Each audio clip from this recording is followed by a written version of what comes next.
बच्चों कक्षा 12 गणित के आभासी कक्ष में आप सभी का हार्दिक स्वागत है। हम लोग बोर्ड परीक्षा में पूछे गए प्रश्नों पर आधारित हल खोज रहे हैं। इस प्रकरण के अंतर्गत हम लोग अवकल समीकरण का हल, उसमें विशेष रूप से व्यापक हल और विशिष्ट हल, विशेष रूप से विशिष्ट हल पार्टिकुलर सॉल्यूशन पर आधारित प्रश्न को हल करना सीखेंगे। तो पहले ये समझ लें कि अवकल समीकरण का हल किसे कहते हैं। What is the solution of differential equation.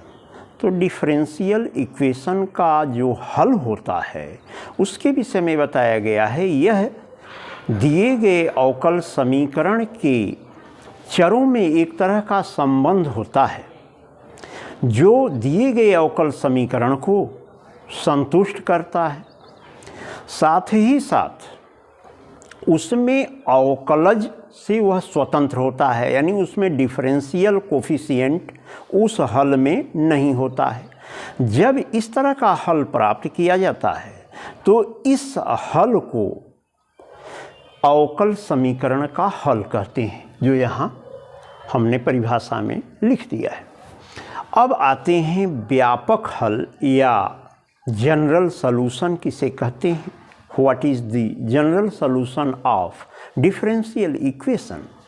तो इसके विषय में बताया गया है कि जब आप अवकल समीकरण का हल प्राप्त करें तो उस हल में स्वेच्छ चरों की संख्या, यानी नंबर ऑफ आर्बिट्रेरी कांस्टेंट, जो आर्बिट्रेरी कांस्टेंट की संख्या दिए गए अवकल समीकरण की कोटि के बराबर जब हो जाती है तो ऐसा हल व्यापक हल कहलाता है।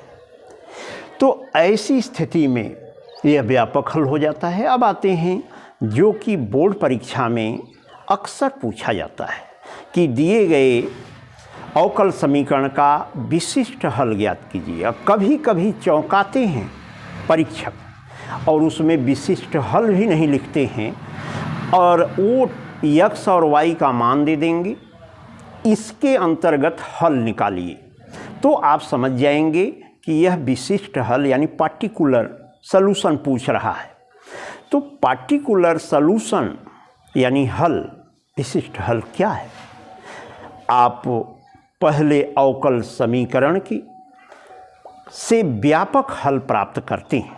First of all you are trying to find out the general solution of differential equation.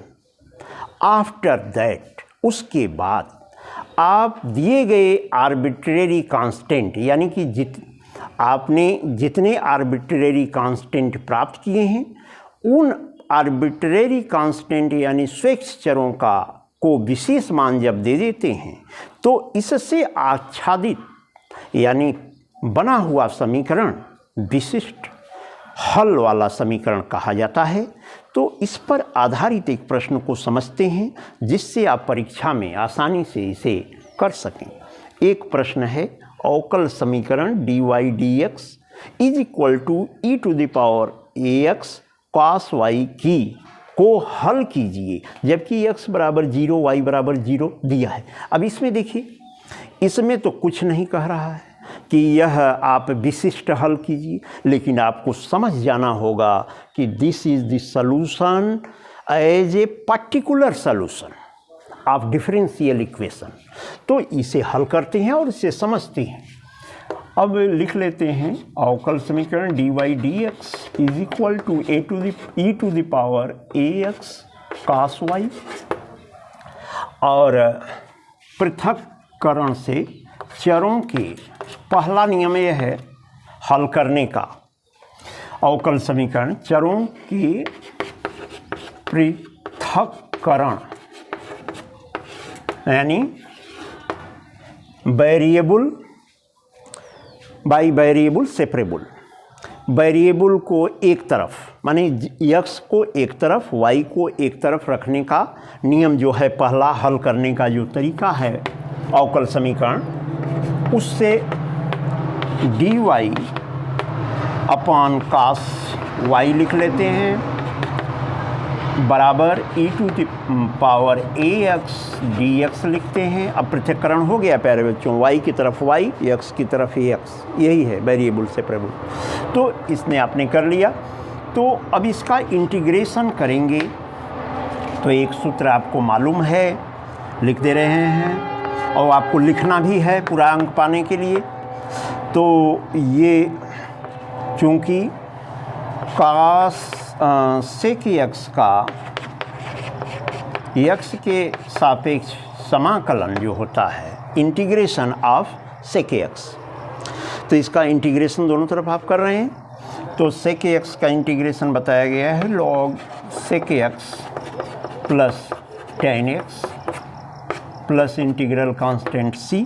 इसका प्रयोग करिए बाएं तरफ तो आपको प्राप्त हो जाएगा log sec y plus tan y is equal to e⁻, दाहिने पक्ष में e⁻ax का समाकलन, इंटीग्रेशन ऑफ e⁻ax का क्या होता है, e⁻ax upon a plus c, जहाँ c समाकलन नियतांक है, आर्बिट्रेरी कांस्टेंट है। ये क्या है प्यारे बच्चों, यह आपका व्यापक हल है, यानी कि जनरल सॉल्यूशन है, व्यापक हल। ये समीकरण नंबर 1 है। अब इसी में प्यारे बच्चों, जैसा कि परिभाषा में बताया गया कि पहले व्यापक हल आप निकालते हैं, व्यापक हल में जितने आर्बिट्रेरी कांस्टेंट होते हैं उन्हीं को विशेष मान दिया जाता है। तो यहाँ c 1 है और व्यापक हल यह क्यों है, क्योंकि यह अवकल समीकरण का कोटि 1 है, तो इसमें आर्बिट्रेरी कांस्टेंट भी 1 है। तो यहाँ आप देख रहे हैं कि यह व्यापक हल हो गया। अब c का मान निकालते हैं दिए गए मान से। तो यह मान यदि x बराबर 0 और y बराबर 0 समीकरण 1 में रखने पर रख दीजिए, तो log sec 0 plus tan 0 is equal to e⁻a into 0 upon a, क्योंकि x और y के मान शून्य रख रहे हैं समीकरण 1 में, प्लस c। तो यहाँ से आप देख रहे हैं बायां पक्ष का मान शून्य होगा और बराबर दाहिने पक्ष में क्या होगा, 1/a प्लस c। तो यहाँ से c का मान प्यारे बच्चों ऋण 1/a आ गया, मतलब c is equal to -1/a। अब क्या करेंगे, हम यहाँ पर इस वैल्यू को पुट कर देंगे समीकरण 1 में c का मान रखने पर विशिष्ट हल आपको प्राप्त होने जा रहा है log sec y plus tan y is equal to e⁻ax upon a -1/a। अभिष्ट रिक्वायर्ड पार्टिकुलर सॉल्यूशन है, अभिष्ट विशिष्ट हल है, जो कि उत्तर बन जाएगा आपका। और इस तरह से बोर्ड परीक्षा में विशिष्ट हल पर आधारित प्रश्नों से चौंकिए मत, उसे समझिए और पूरे के पूरे अंक प्राप्त कीजिए।